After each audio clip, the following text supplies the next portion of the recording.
Assalamualaikum warahmatullahi wabarakatuh. Sahabat Mugio Bejo dimanapun berada, semoga kita selalu dalam lindungan Allah Subhanahu wa Ta'ala, dimudah lancarkan segala aktivitasnya, rezekinya, kesehatan, kesuksesan, dan dikabulkan segala doa harapan kita semua. Amin. Sahabat Mugio Bejo yang dirahmati Allah, pada video kali ini kita akan membahas tentang benda-benda yang tidak boleh Anda bawa pulang ke rumah, sebab benda tersebut akan membawa sial dan membawa malapetaka. Simak video ini hingga akhir agar Anda tidak salah memahami dengan apa yang saya informasikan tentang barang atau benda yang pantang dibawa pulang ke rumah.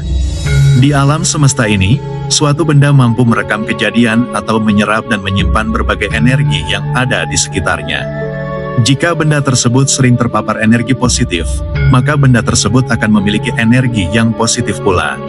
Namun sebaliknya, apabila suatu benda terpapar energi yang negatif, tentunya benda tersebut akan menjadi benda dengan energi yang negatif. Karena ketidaktahuan, benda yang memiliki energi negatif justru sering diambil dan dibawa pulang. Mereka tidak sadar bahwa dirinya telah memasukkan benda yang bisa membawa sial bagi diri dan seluruh keluarganya. Berikut beberapa benda pembawa sial dan malapetaka jika dibawa pulang ke rumah. 1. Benda dari tempat orang pernah melakukan bundir. Orang yang melakukan bundir, ruhnya tidak akan pernah diterima dan selalu mendapat penolakan. Ruh orang tersebut akan terperangkap dalam medan energi bumi di mana dia melakukan bundir. Ruh tersebut akan mengalami pengulangan dari peristiwa yang merenggut nyawanya dengan waktu yang tidak terhingga. Tempat orang yang pernah melakukan bundir akan menjadi tempat yang mengandung kutukan termasuk dengan semua benda yang ada di dalamnya. Wajar apabila benda yang ada di tempat tersebut menyimpan residual energi dan memori yang penuh dengan kenegatifan, yakni kemarahan, kesedihan, kebencian, keputusasaan, dan juga kesakitan. Apabila benda-benda tadi masuk ke dalam rumah Anda, selain akan membawa kesialan, juga akan menimbulkan gangguan dari memori orang yang melakukan bundir tersebut. 2. Benda dari kendaraan bekas kecelakaan. Anda mungkin pernah melihat iklan yang menawarkan kendaraan bekas kecelakaan parah yang masih bisa dimanfaatkan dengan harga yang relatif murah. Membeli barang yang demikian, secara keuangan akan lebih menguntungkan. Namun jika dilihat dari sisi metafisik, hal tersebut justru bisa sangat merugikan. Barang dari kendaraan yang pernah mengalami kecelakaan, apalagi jika kecelakaan itu sampai merenggut korban jiwa, komponen yang ada pada kendaraan tersebut secara energi telah menyimpan residu dan memori yang negatif. Akibatnya jika kemudian perkakas tadi dipasangkan pada kendaraan Anda, maka akan bisa menyebabkan kecelakaan yang sama. 3. Batu atau bunga yang berada di tempat angker. Anda mungkin pernah mendengar cerita dari seorang pendaki gunung yang tidak bisa menemukan jalan pulang, karena ternyata ada salah seorang teman di dalam timnya yang membawa batu ataupun memetik bunga di kawasan tertentu di area gunung tersebut. Batu, bunga, atau entah apapun bendanya, jika terdapat di tempat yang dirasa angker, maka biarkanlah seperti apa adanya. Sebab Anda tidak akan pernah tahu jika benda itu merupakan bagian dari suatu rumah milik sosok entitas penunggu di tempat sakral tersebut.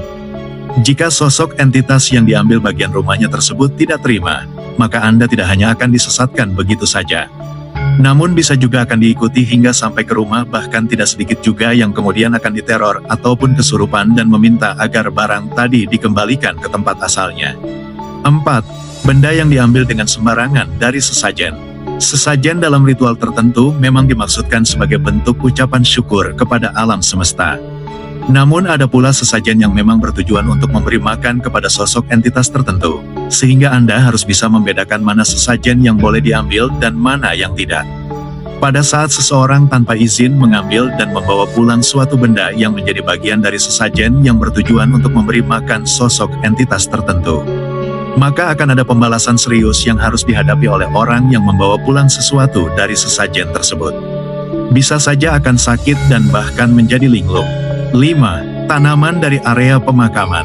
Anda yang memiliki hobi bercocok tanam, jangan sekali-kali mengambil tanaman jenis apapun yang berasal dari area pemakaman. Besar ataupun kecil tanaman yang diambil, akan memiliki aura dan energi yang sama persis dengan aura dan energi di area pemakaman. Ketika tanaman tersebut Anda bawa pulang dan Anda tanam di halaman rumah, maka secara tidak langsung Anda telah mengubah halaman rumah menjadi area yang cocok bagi para entitas gaib. 6. Tanah kuburan. Banyak orang yang secara tidak sadar, sebenarnya telah membawa pulang tanah kuburan ke dalam rumahnya sendiri. Hal ini biasanya terjadi ketika sehabis ziarah atau melayat ke kuburan dan mereka langsung masuk ke dalam rumah. Akibatnya tanah yang masih menempel di alas kaki ataupun pakaian akan ikut terbawa masuk ke dalam rumah. Kebiasaan seperti ini akan bisa membawa efek negatif yang lumayan besar. Rumah yang kemasukan tanah kuburan akan memiliki hawa dan aura yang kurang enak, dan bahkan rumah Anda akan kelihatan gelap dan singgup. Hal tersebut bisa dilihat dari reaksi anak kecil yang ada di rumah. Dia tiba-tiba saja menjadi rewel, bahkan juga demam di malam hari. 7. Abu jenazah orang mati. Meskipun tidak banyak, namun hingga saat ini masih ada adat yang memiliki tradisi untuk membawa pulang abu jenazah keluarganya. Jika hal ini tidak dibarengi dan diimbangi dengan ritual tertentu, maka tradisi seperti ini akan bisa mengundang malapetaka yang besar seseorang yang menyimpan abu kremasi di dalam rumah. Jika tidak paham dan sembarangan dalam memperlakukannya, hal ini akan membuat seisi rumah dilanda kesedihan dan kesakitan sepanjang waktu. Demikian yang dapat saya sampaikan dengan benda-benda yang pantang untuk dibawa ke rumah. Jika ada kata atau suatu hal yang kurang berkenan, saya mohon maaf sebesar-besarnya.